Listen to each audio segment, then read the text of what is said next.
د اهتزازي حرکت معادله.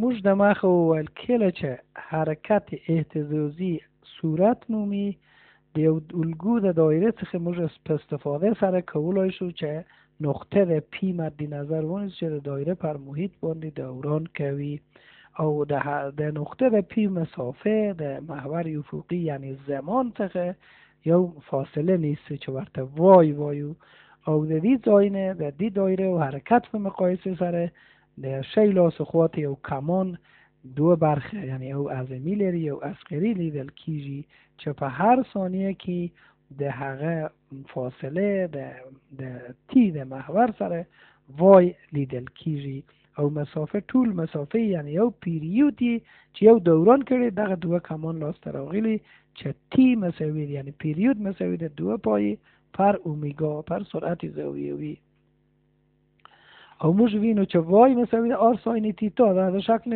لیدل کیږي مگر تیتا موږ پوهیږو چې اومگا تی ده لحاظ وای مساوي آر ساین اومگا تی څرنګه چې تی ضرب د اومگا یعنی عبارت ده 2 پای پر تی دا مساوي ده 2 اف پای ضرب اف سره به د دې ځای نه وای مساوي میشود با آر مساوي کیږي په آر ساین 2 پای ضرب اف ضرب تی.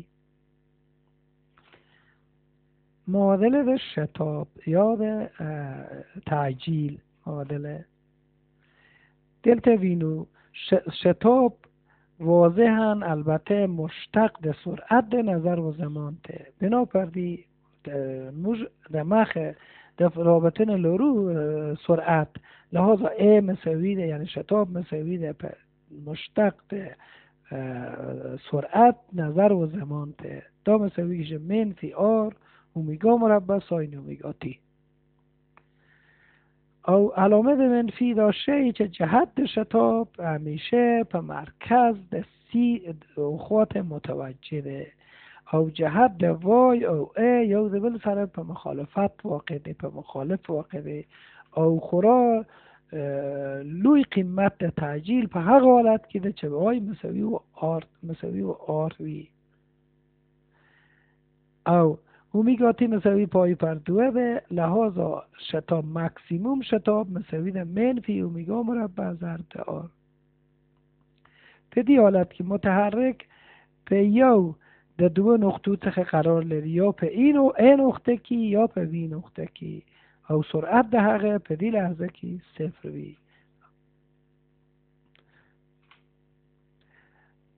د ساده د هارمونیکی حرکت موجی شکل دلته لیدل کیږي یو جسم په انجام د فنر کښته او پورته خواته اهتزاز کوي البته د یو قوه په نتیجه سره او د هغه سره یو فیته تماس لري کله چې پورته او کښته کیږي فیته د حرکت د زمان شي دغه یو قوس منځته راځي منحنی منځته راځي دا منحنی واضح لیدل کیږي چې په هر فاصله و تی پر 2 یعنی پیریود د زمانه پیریودی پر 2 برخه ویشل کیږي یعنی په هر برخه کې پی پر 2 3 تی پر 2 تی او دغه شکلی تر آخر پوری دا د سین و زویدل حرکت او مسیر شي دا وده حرکت هارمونیکی ساده وایو بسیط رقاصه او د هغه د زمان تناوب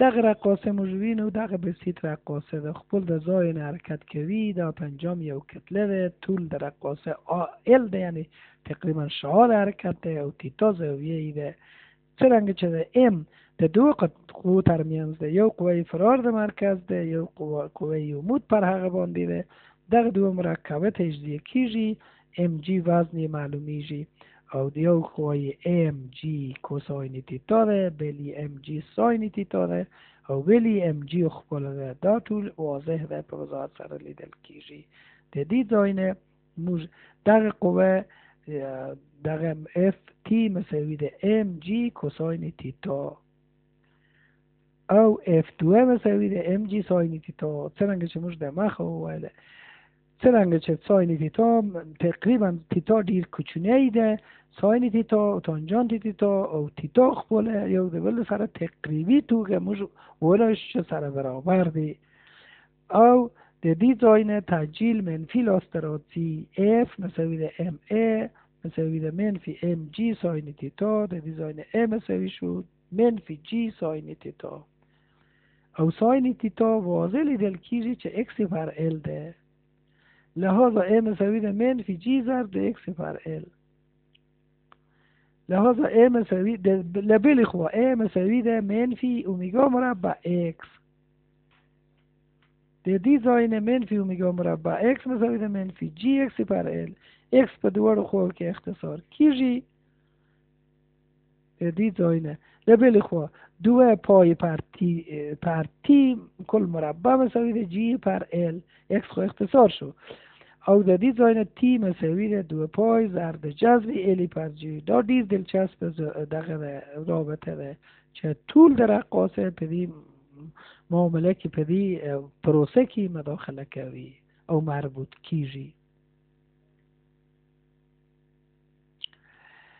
او دا په دغه رابطه کې زمان د تناوب در رقاصه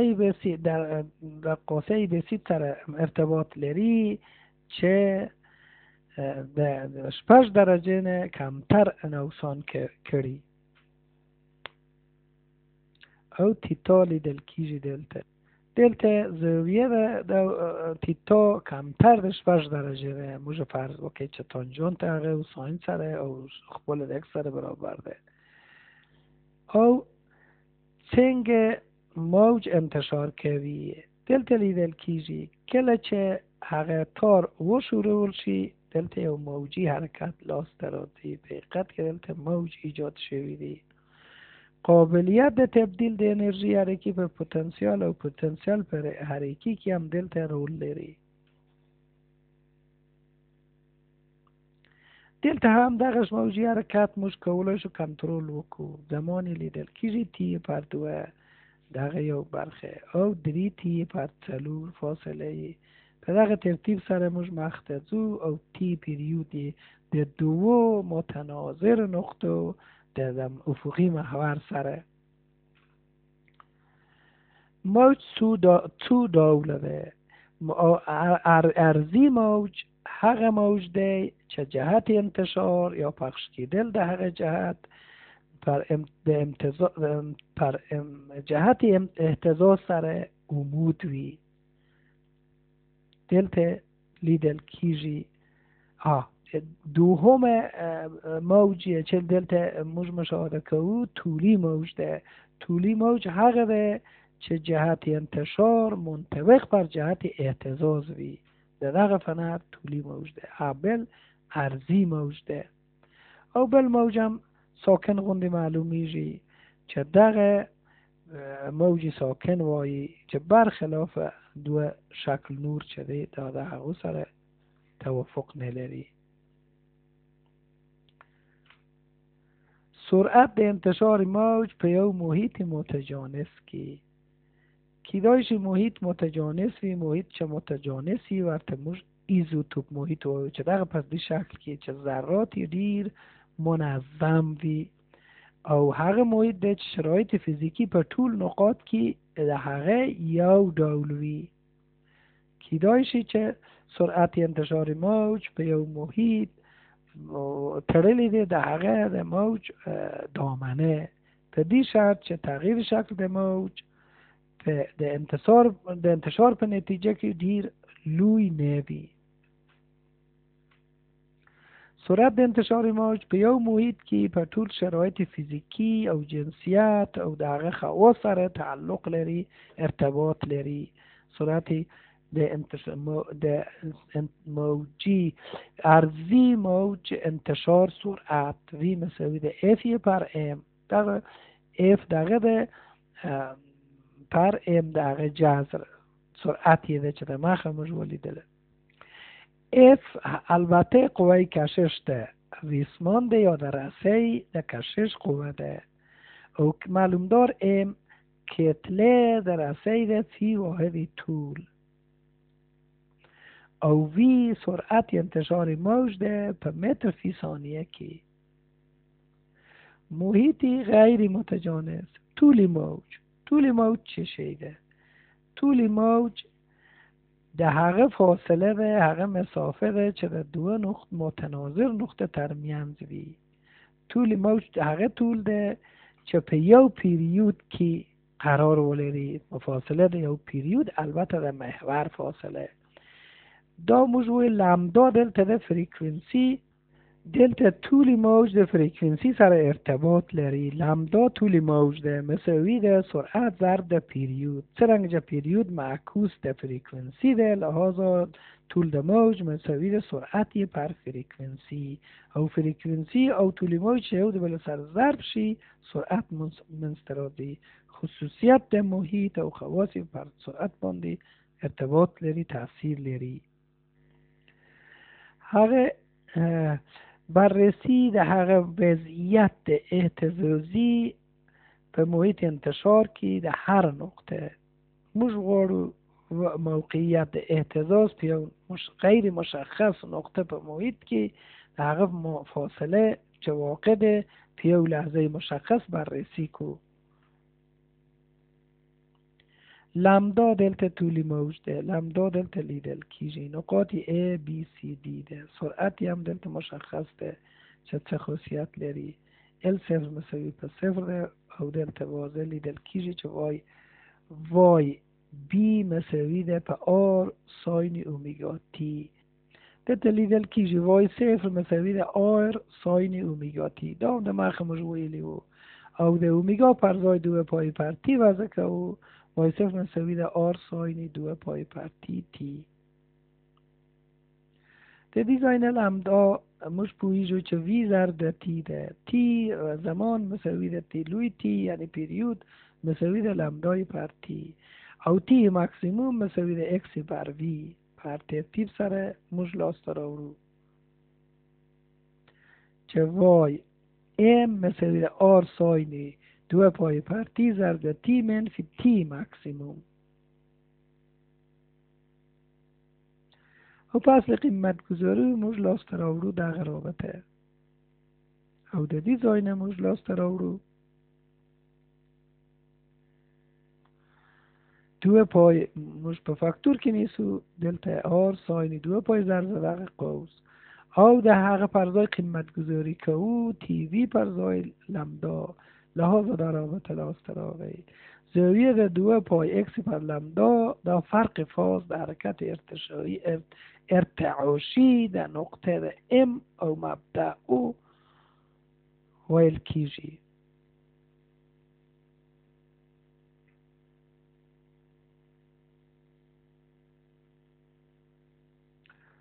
ټول نقاط چې فواصل یو شان وي د اهتزازی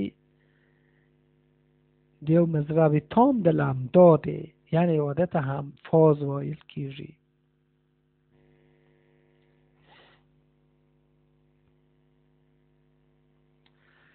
تداخل امواج که چیرې دوه منبع موږ مد نظر ونیسو چې د هغه ځای نه دوه موج منشأ نیولي، البته موجونه یې هم فاز وي، یو د بل سره تداخل کوي او ډیر په پسې توګه او ډیر په زړه پورې توګه دلته لیدل کیږي دوه موجونه یو د بل سره څنګه تداخل کوي، او هغه ځایونه چې یو د بل سره قطع کوي دغه امواج عجیب و گلاله کتارونه منځته راځي چې په هایپربولیک خطوط باندې متمرکز کیږي.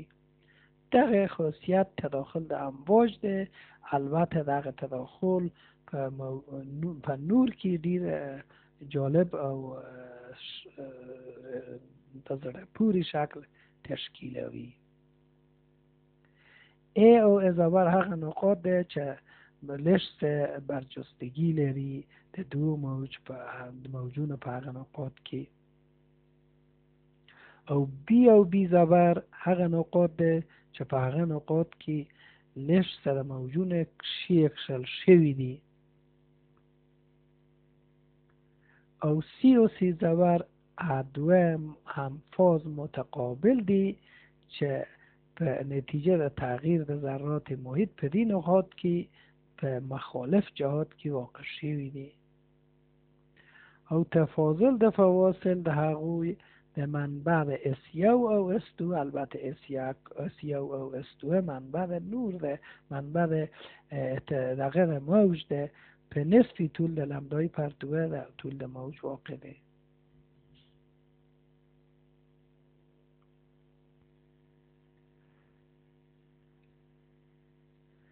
دلته لیدل کیږي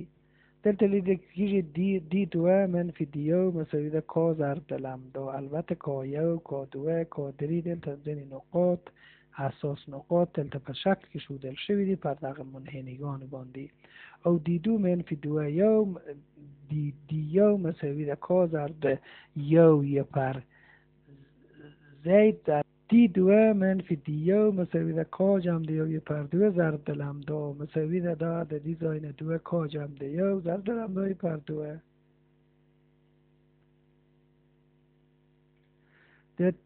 د رنگ موج طول دلته لیدل کیږي که چیرې نور مشخص او دی نور پر د منشور دلته لیدل کیږي که او دی او سپین نور د منشور څخه تیر شي دلته تجزیه کیږي په دې رنگ په اوه رنگونه کې قرمزی، نارنجی، زرد، سبز، آبی، نیلی او بنفش او دغه تجزیه د نور ورته ویل کیږي.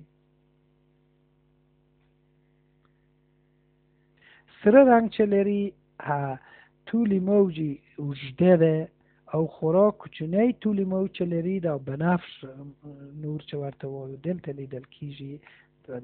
بنا پر دې د دوی انکسار هم یو د بل څخه تفاوت لري.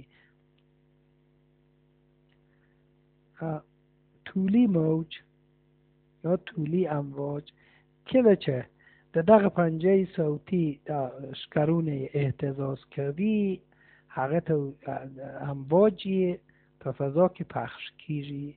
دا امواج حاصله دا طولی موج ده. دا امواج وینو چې په ځینې ځایونو کې یو د بل سره جلا ده په ځینې ځایونو کې یو د بل سره متراکم دي او د سرعت معادله البته په موج کې موږ پوهیږو چې سرعت د موج مساوي ده طول موج ضرب فریکونسی. اوس د هغه پر ځای سرعت په متر فی ثانیه اندازه کیږي او که فریکونسی په هرتز او طول موج معلوم دار په متر اندازه کیږي.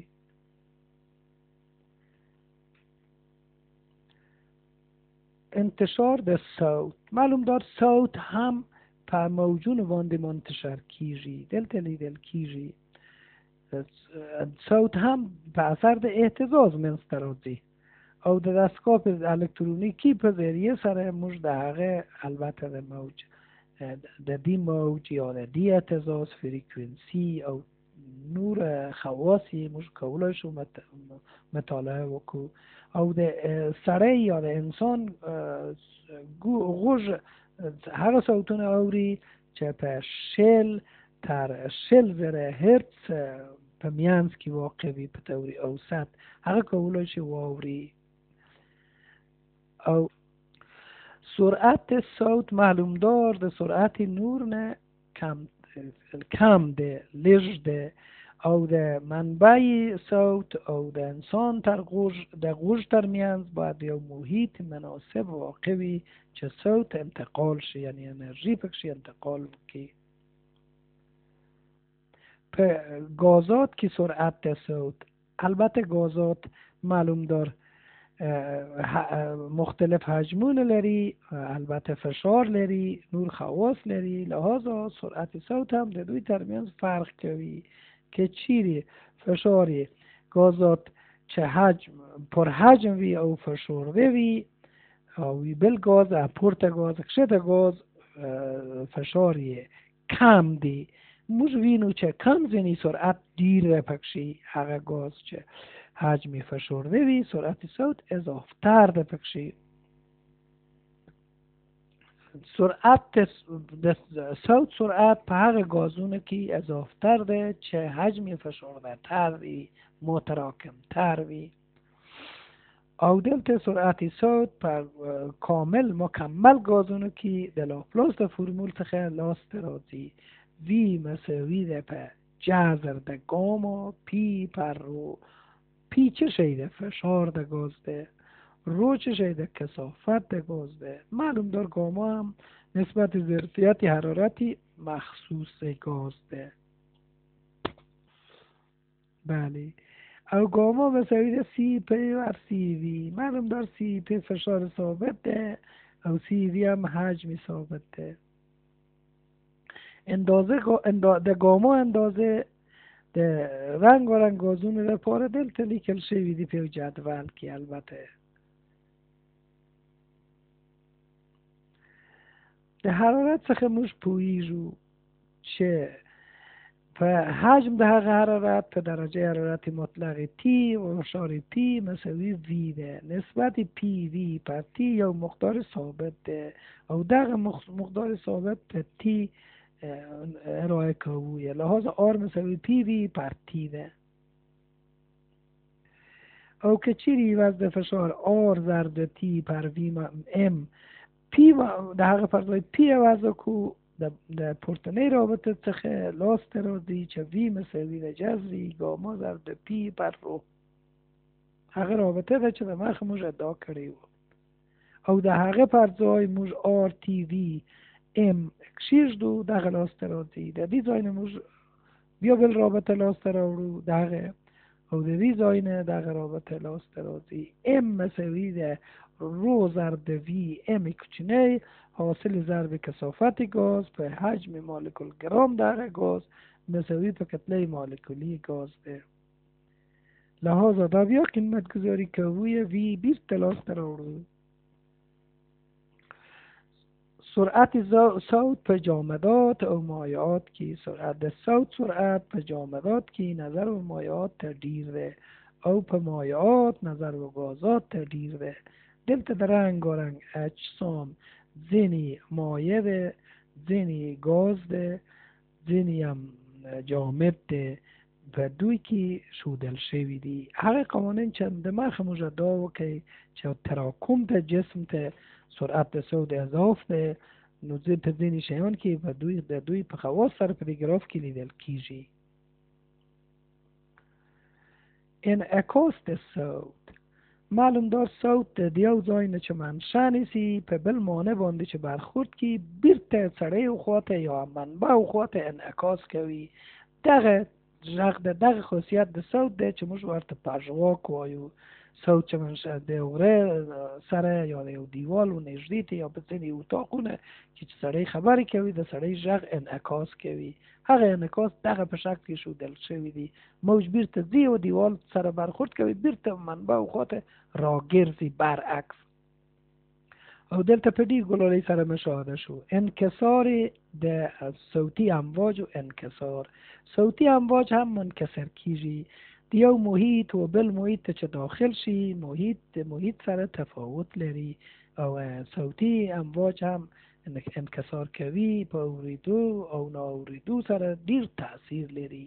دلته موږ وینو د ساړه هوا کښته ده او پورته یې لږ څه هوای ممکن ګرم وي. او دلته وینو چې موج انعکاس کوي په ساړه هوا کې بیرته و دغه کشتیګۍ ته لیدل کیږي چې صوت منحنی شوی دی بیرته راغلی دی و هغه سطح ته د هغه ځای نه چې منشأ نیسي د هغه سره موازی سره په بل ځای کې اوریدل کیږي. ممکن په پورته موقعیت کې صوت بیخي وانه اوریدل شي. او په بل ډول کې مد نظر نیسو اوس هوا ساړه هوا پورته ده، گرمی هوا کښته ده او صوت دلته انعکاس کوي و هغه خواته ځي چې هوای ساړه وي او صوت دلته هم منکسر کیږي البته په منحنی مسیر کې. تشکر. څرنګه چې دغه پدیده چې موږ جوړوو اولین ځل ده چې زموږ په مملکت کې ترسره کیږي امکان لري کمبودی او نواقص ولري. یعنی د انسان کار مکمل نه ده، د هیڅ انسان کار. موږ د هغه کسان څخه چې دغه کار څخه استفاده کوي موږ بخښنه غواړو، عفو غواړو که په کوم ځای کې نیمګړتیاوې ولري، خپل په بزرګواري سره دغه نیمګړتیاوې نادیده ونیسي.